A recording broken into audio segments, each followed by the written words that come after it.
तेरी वाणी जीवन की रोटी, नैनों की ज्योति अंधेरा मिटाती।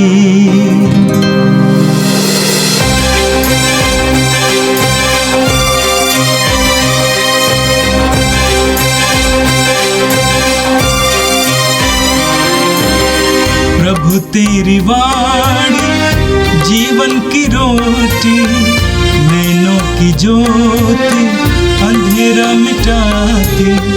प्रभु तेरी वाणी जीवन की रोटी, नैनों की ज्योति अंधेरा मिटाती। वाणी वाणी वाणी वाणी वाणी पवित्र है, शाश्वत है, जीवन का मन्ना है। 16 फरवरी बुधवार। पहला पाठ संत याकूब का पत्र, अध्याय 1, पद संख्या 19 से 27 तक। प्रिय भाइयों, आप यह अच्छी तरह समझ लें, प्रत्येक व्यक्ति सुनने के लिए तैयार रहें, किंतु बोलने और क्रोध करने में देर करें, क्योंकि मनुष्य का क्रोध उस धार्मिकता में सहायक नहीं होता जिसे ईश्वर चाहता है। क्योंकि मनुष्य का क्रोध उस धार्मिकता में सहायक नहीं होता जिसे ईश्वर चाहता है। इसलिए आप लोग हर प्रकार की मलिनता और बुराई को दूर कर नम्रतापूर्वक ईश्वर का वह वचन ग्रहण कीजिए जो आप में रोपा गया है और आपकी आत्माओं का उद्धार करने में समर्थ है। आप लोग अपने को धोखा ना दें, वचन के श्रोता ही नहीं बल्कि उसके पालककर्ता भी बन जाएं। जो व्यक्ति वचन सुनता है किंतु उसके अनुसार आचरण नहीं करता, वह उस मनुष्य के सदृश है जो दर्पण में अपना चेहरा देखता है। वह अपने को देखकर चला जाता है और उसे याद नहीं करता कि उसका अपना स्वरूप कैसा है। किंतु जो व्यक्ति उस संहिता को जो पूर्ण है और उसके स्वतंत्रता प्रदान करती है, ध्यान से देखता और उसका पालन करता है, वह उस श्रोता के सदृश नहीं जो तुरंत भूल जाता है, बल्कि वह कर्ता बन जाता और उस संहिता को अपने जीवन में चरितार्थ करता है। वह अपने आचरण के कारण धन्य होगा। यदि कोई अपने को धार्मिकता मानता है किंतु अपनी जीभ पर नियंत्रण नहीं रखता, तो वह अपने को धोखा देता है और उसका धर्म आचरण व्यर्थ है। हमारे ईश्वर और पिता की दृष्टि में शुद्ध और निर्मल धर्म आचरण यह है: विपत्ति में पड़े हुए अनाथों और विधवाओं की सहायता करना और अपने को संसार के दूषण से बचाए रखना। यह प्रभु की वाणी है। संत मार्कुस के अनुसार पवित्र सुसमाचार, अध्याय 8, वाक्य 22 से 26 तक। यीशु और उनके शिष्य बेतसाइदा पहुंचे।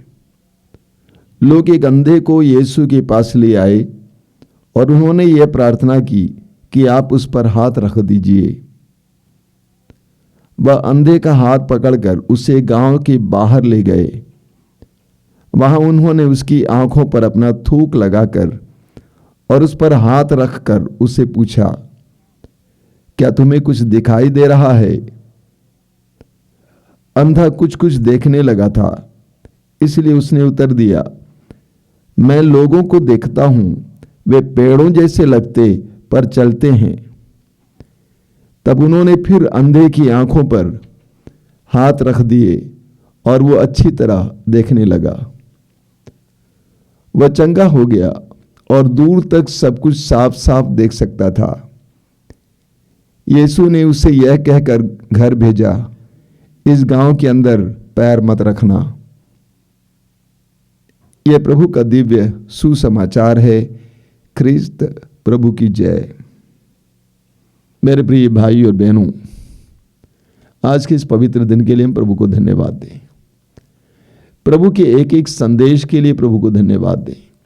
प्रभु अपने पवित्र वचनों के द्वारा हमें बुद्धि प्रदान करते हैं, हमारी बुद्धि को प्रकाशित करते हैं और हमारे जीवन को सही मार्ग पर ले चलने के लिए हमारी मदद करते हैं। आज का पहला पाठ याकूब के पत्र से लिया गया था। मैंने आपसे कहा है कि याकूब अपने पत्र में विभिन्न बातों पर शिक्षा देते हैं और आज सबसे पहली शिक्षा यह है, वो कहते हैं प्रत्येक व्यक्ति सुनने के लिए तत्पर रहें। प्रत्येक व्यक्ति सुनने के लिए तत्पर रहें, किंतु बोलने और क्रोध करने में देर करें।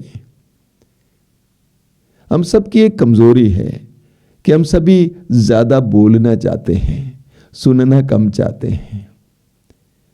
हम सभी ज्यादा बोलना चाहते हैं, दूसरों से भी और ईश्वर से भी। अगर हम दूसरों को सुनने लगते तो हम उनको समझने लगते, हमारे हृदय में उनके लिए दया होती, प्रेम होता। उसी तरह अगर हम प्रभु को सुनने लगते तो हमारे बहुत सारे सवालों का जवाब हमें मिल जाता। याकूब कहते हैं आप प्रत्येक व्यक्ति सुनने के लिए तत्पर रहें।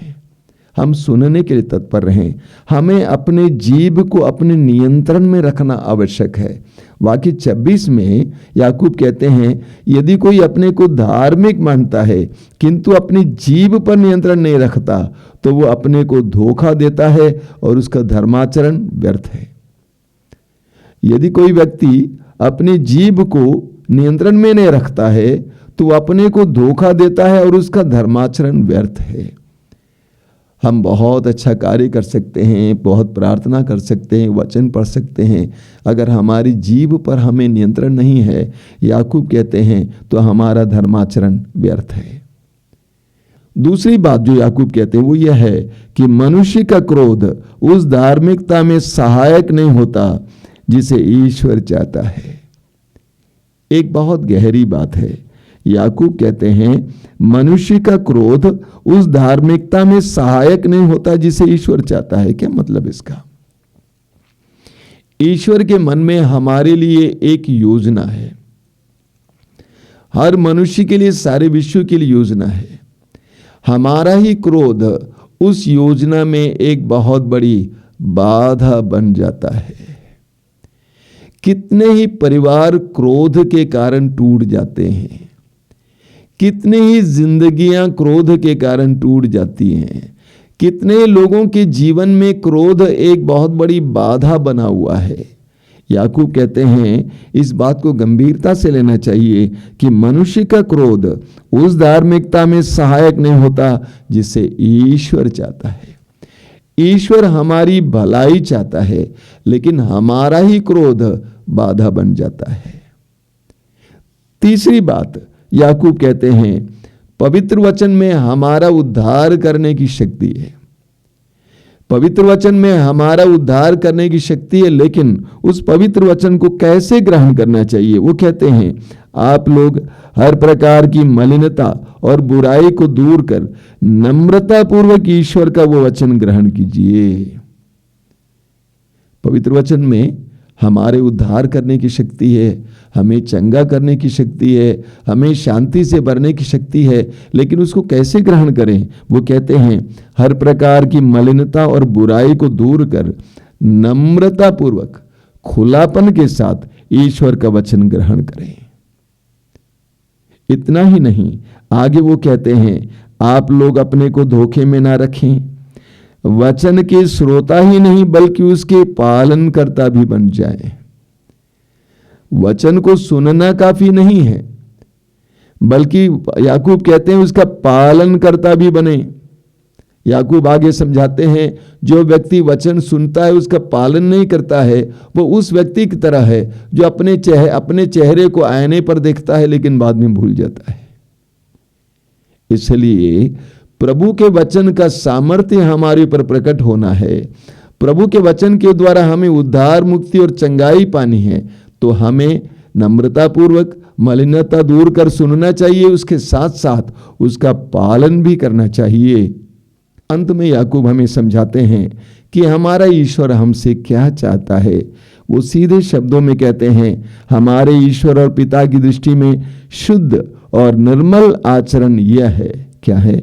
विपत्ति में पड़े हुए अनाथों और विधवाओं की सहायता करना और अपने को संसार के दूषण से बचाए रखना।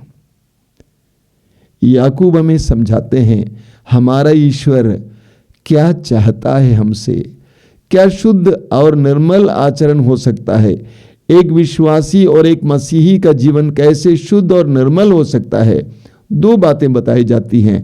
पहली बात, दुख विपत्ति में पड़े विधवाओं और अनाथों को सहारा देना, यानी दुर्बलों की मदद करना, सहायता देना। और दूसरा है संसार के दूषण से अपने को बचाए रखना, दुखी और पीड़ितों की मदद करना और अपने को संसार के हर प्रकार के दूषण से बचाए रखना। याकूब के इन शिक्षाओं को हम ग्रहण करें। प्रभु हमें कृपा दें कि इन वचनों को सुनकर हम अपने जीवन को बदल सकें। आज के सुसमाचार में हमने देखा यीशु और उनके शिष्य बेतसाइदा पहुंचे। लोग एक अंधे को यीशु के पास ले आए और उन्होंने ये प्रार्थना की कि आप उस पर हाथ रख दीजिए। प्रभु यीशु जहां कहीं भी जाते थे, लोग अपने यहां के रोगियों को उनके पास लेके आते थे और उनका विश्वास था कि यीशु उनको चंगा कर सकते हैं। आज के सुसमाचार में भी हमने यही देखा। लोग एक अंधे को यीशु के पास लेके आते हैं और कहते हैं कि आप उस पर हाथ रख दीजिए। क्या मतलब है?